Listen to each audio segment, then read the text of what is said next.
Welcome to A Baker's Passion. I'm Ray Midursky, and today I'm going to demonstrate how to make two of the wonderful French petit cakes. We're going to be making Financier, which are little rectangular shaped cakes, and I'm also going to do Millanaise. Now the recipes are almost exactly the same. The Millanaise is really a variation on the Financier recipe. The Financier are usually made with almonds. Today I'm actually going to use pistachio, but I'm posting the recipe to be done with almonds. The thing that I like to do though is toast my nuts. Most people who have written recipes for the Financier just say use blanched almonds. I really want you to try toasting the almonds and then making the cakes. You really just get more flavor from the nuts by toasting them. These cakes are a unique part of the French repertoire of petit-fours. They're all things miniature, really, when you think about it. And these two cakes that we're going to make today, I think they really and truly are cakes, although some people have classified them as cookies. They're really not. They're much hardier than a cookie. And what they are is ground nuts with flour, sugar, of course, and then brown butter for these two cakes that we'll be making today.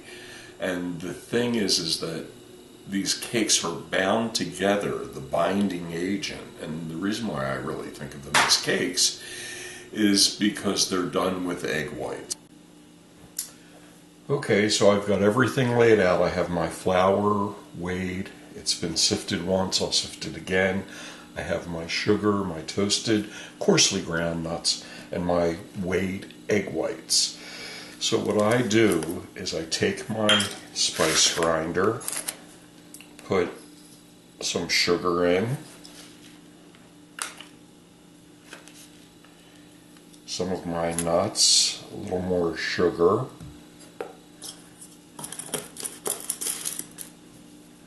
okay, we want to grind the nuts with a few quick pulses. We really want to maintain the integrity of the nut, and we want to get it to the point where it's a nut flour.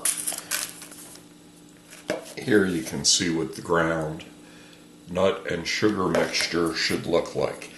And this goes for any nut that you would use in this recipe. You want to grind them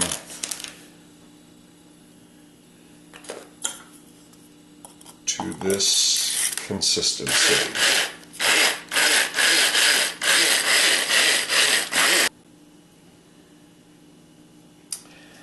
What I'm going to do now is place the nut and sugar mixture into a pot, and this is about a 2 or 3 quart pot.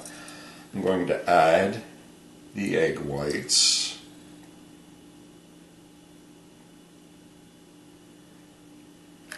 and then I'm going to take a whisk, just barely blend it. It's going to be a pretty thick mixture that you're going to have.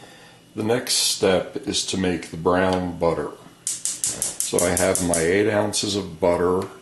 I like to do it in a saute pan.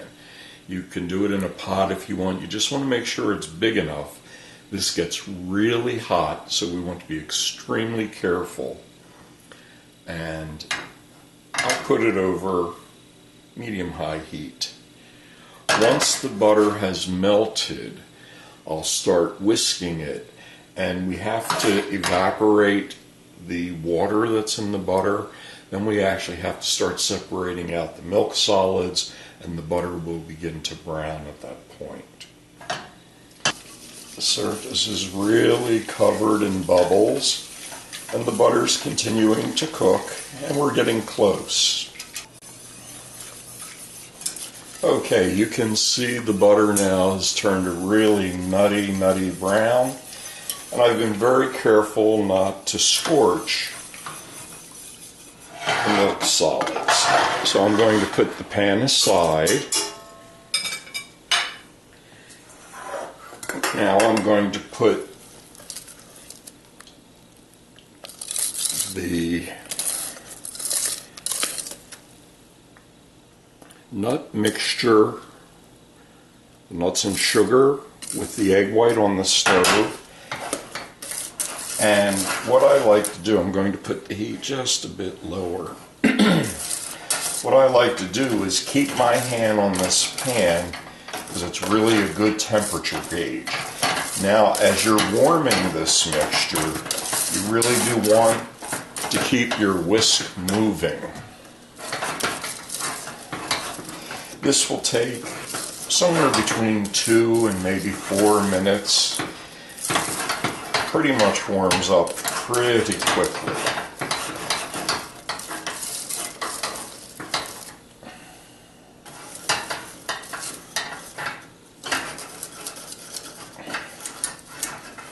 Okay, the pan's getting warm now, but I could still hold my finger on it.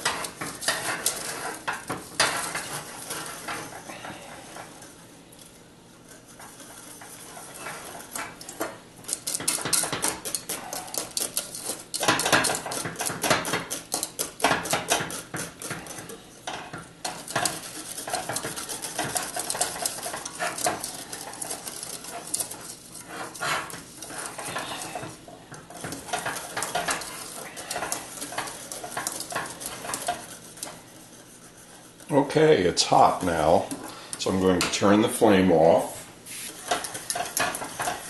and I'm going to add the sifted flour.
Okay, the flour has been incorporated. Now I'm taking the hot butter. Remember, you want to be careful because this butter is hot. And we're going to add the butter to the batter.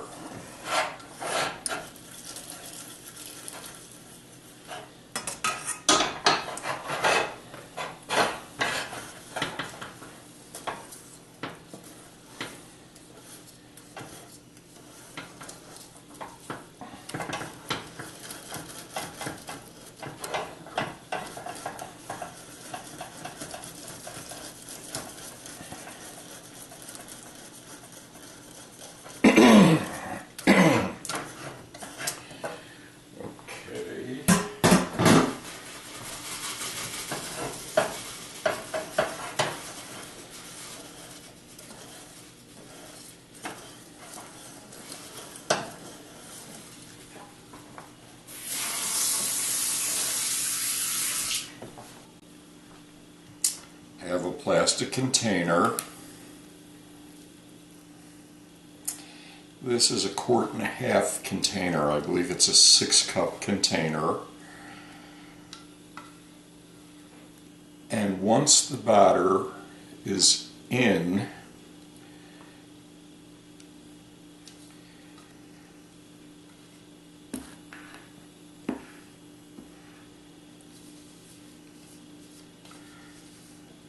here I'm going to place a piece of plastic wrap, plastic film, on the surface of the batter.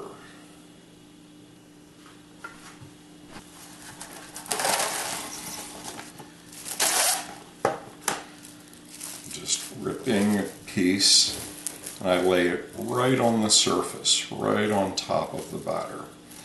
The batter's probably about 140 degrees hot, in case anyone's curious. Okay, now we'll get this into the refrigerator where it will rest overnight.